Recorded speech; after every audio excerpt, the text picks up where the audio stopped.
Hey folks, this is day 3. If this is your first time joining me, I advise you to check out the previous 2 days. Day 1, I show you the full interior of this 29-foot light operated travel trailer. Day 2, I show you the exterior as well as my e-bike and how it ties into the nomadic lifestyle. I also briefly touched on as far as how you can essentially live rent-free, as well as the philosophy that I embrace, and we'll talk about that. We'll summarize that in a quick recap, and I'll also talk more about how you can live a pleasurable lifestyle with the minimalist philosophy in mind. In the day 2 video, I talked about the minimalist philosophy, but let me talk about the contrast of that, which is the traditional, that philosophy that a lot of people embrace as the American dream, and where people kind of share the notion that if I make a lot of money, I don't have to worry about being conscious, and I don't have to care about wasting things. I can have whatever I want, and that kind of really delves into the consumerist, materialistic values that unfortunately we've been indoctrinated with. Now, there's nothing wrong with that, obviously. To each his own. The only problem that I have with that, and it wouldn't rest well on my conscience, is that the more that you are unconscious about how your habits are affecting the world, the more it starts to show that you're not as appreciative of what you have. So when people waste things, maybe for someone it's not intentional, but that becomes a habit. And obviously, you have to keep in mind that, you're privileged to have what you have. Of course, I'm privileged to be born in the United States, just like you're privileged to be born here, or maybe in Canada, or maybe in Australia, or maybe in a very well-to-do country. And to just waste things, that obviously people in developing parts of the world would be thrilled to have. That's not being conscious. It's not being mindful. And for you, you may say, well, I don't care. I pay for it. It's mine.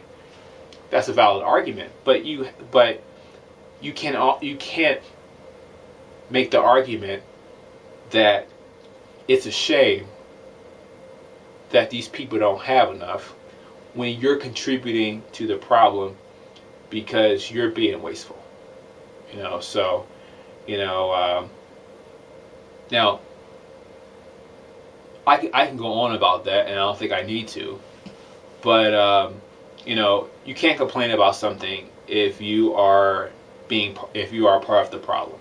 Okay, so switching over to the minimalist philosophy I talked about in the previous video, is that by clearly defining what you need and what is a priority in your life, you can live a more pleasurable life. And instead of, like, all the people who are kind of affixed to the American dream, making a lot of money, but they have a lot of expenses, and they have to end up working for the rest of their lives, you could be on the opposite side, and you can make enough. You can, a lot is subjective. So I don't know what a lot of money is to you, but you can still make quite a bit of money. You can save and invest more and live off of less, and you can achieve an early retirement. There's many people here, in the U.S. in general, they're working until 68, 70, 72, and unfortunately it's sad, because there was a time where it was 65. Now people are working 5, 6, 7 years past, And then what do they have to look forward to? When they finally retire, they probably have about 5 to 10 years at best to live before they die. I don't, that's not how you reach the finish line. If you want to reach the finish line, you have to define what is that ideal lifestyle for you and try to get to that. Now, for you, it may be that American dream, traditional type of lifestyle. Nothing wrong with that. Although I am conscious that there's many people who don't have the same opportunities that maybe other people have, and that can be very dependent on a multitude of factors. You have the whole thing about gender pay disparity. Race plays a part. Sexual orientation plays a part. These are all real factors that can unfortunately inhibit people from obtaining certain opportunities. But what I want you to understand is, by being minimalist and even helping you consider a nomadic lifestyle, it gives you a lot of freedom. It's like it essentially liberates yourself from the whole rat race, the whole 9 to 5. A lot of people say, when I was living in Mexico, England, Spain, oh, I wish I can do that. I wish I can live your life. And I always say, you can. What's stopping you from living this lifestyle? And unfortunately, they have gotten caught up into trying to please people who don't care anyway, or maintaining a certain status to justify a sense of pride. If you're into that, there's nothing wrong with that. But if you're doing it for the sake of keeping up appearances, or if you're doing it for the sake of trying to impress people, you're not going to get to the finish line that way. You're not, unfortunately. So what I'm advising to you is, if you're not privileged, or you're not blessed with a lot of opportunities, or you feel stuck, there's definitely a way out. And if minimalism resonates with you, which it does with me, I want you to consider the following. Imagine what life could be like if you're able to travel as much as you want to in many parts of the world, living off of less while saving and investing more, which will allow you to achieve an early retirement. You're not stuck in a city anymore, in a particular city. You can travel to as many, or you can travel to significantly more places than your peers, and do it on a budget. And you don't have to worry about the whole superficiality or the superficialness of society. You basically, you're getting away from that. You're pulling out. I've done that living in other countries, and this is a new nomadic lifestyle that I'm considering, because it gives me an opportunity to see more of my own country. I've only seen a fraction of my country. So to be able to see places like the Arches, the Grand Canyon, a lot of scenic places in different parts of the United States, that's something I can take with me. Maybe people, they buy all these materialistic things, and these things, unfortunately, they're going to wither away, and they're going to depreciate in value, and they're not going to probably mean anything in 10 or 20 years. But memories is something that you can always take with you. Those pictures, those videos, or just recalling in your mind those pleasurable experiences that you had rather. So talking about that, one way, and where it's the reason why this kind of lifestyle is appealing, is that once you own, let's say, a travel trailer, which I recommend, because you can have a nice car, you can have a a nice car that's, let's say, more or less, uh, you know, fuel efficient. But you can also have a travel trailer, and whenever you want to, you can just unhitch it. Like, for example, let's say you're in a place like Park, Arizona. Okay, you can just unhitch it. Drive several miles down, go to a store, get some groceries, and come back.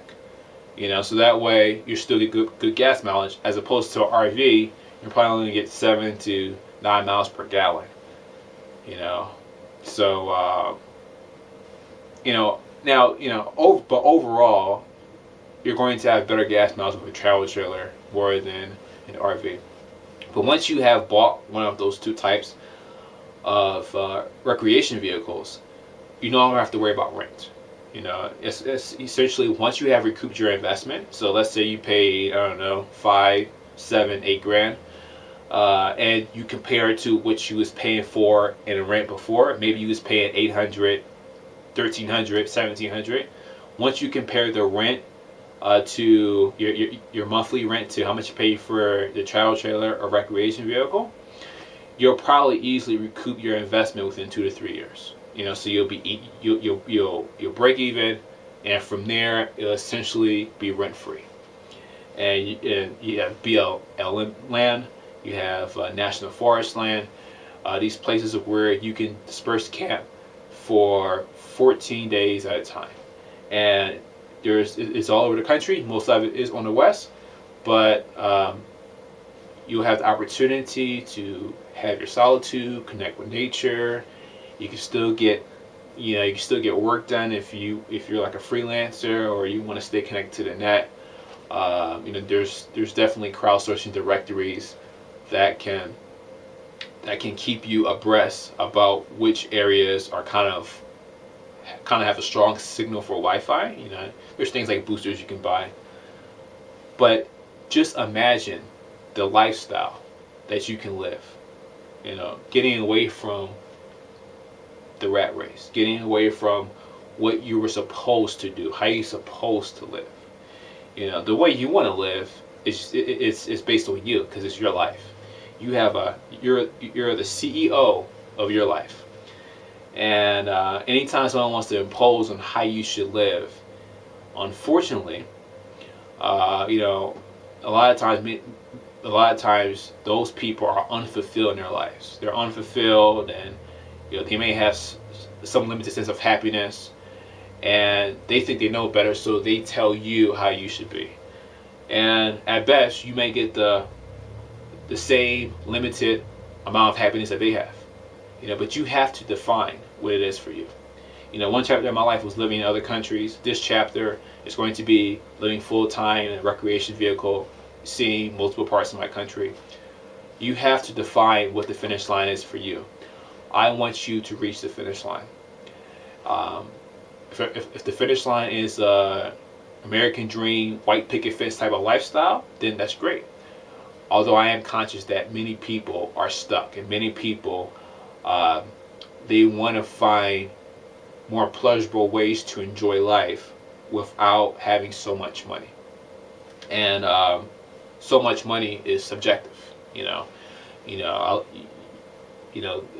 That is subjective according to your definition.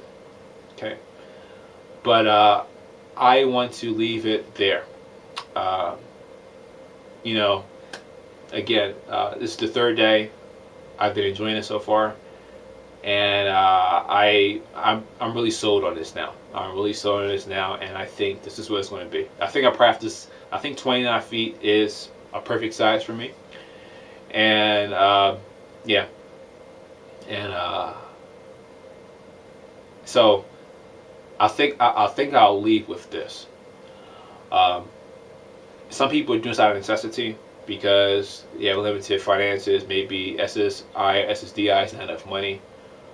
But I want to encourage you that I hope your primary reason of doing this is to live a more fulfilling life. You want to be comfortable, which is the reason why that was my first priority. Space, comfort. 29 feet is my adequate ideal of comfort. That may differ for you. But this is a great way to live a pleasurable life. Memories you can take with you. You can take pictures, you can take videos, just recalling these memories. And the last thing you want to do in your last breath is to say that you fully lived. You know, that Lexus or those materialistic things you cannot take with you. But by you saying, wow, I had opportunity to live in this country. Wow, I had opportunity to live a week around the Grand Canyon. Wow, I had opportunity to, you know, full-time RV to Mexico. You know, those are the experiences that ultimately matter. You know, those are experiences that bring joy to your heart. You know, the relationships you make, the places you see, the experiences you have. So I just want to leave you with that. Callan Diggs, reachingthefinishline.com. Stay tuned for day 4. And until next time, I hope you're reaching your finish line.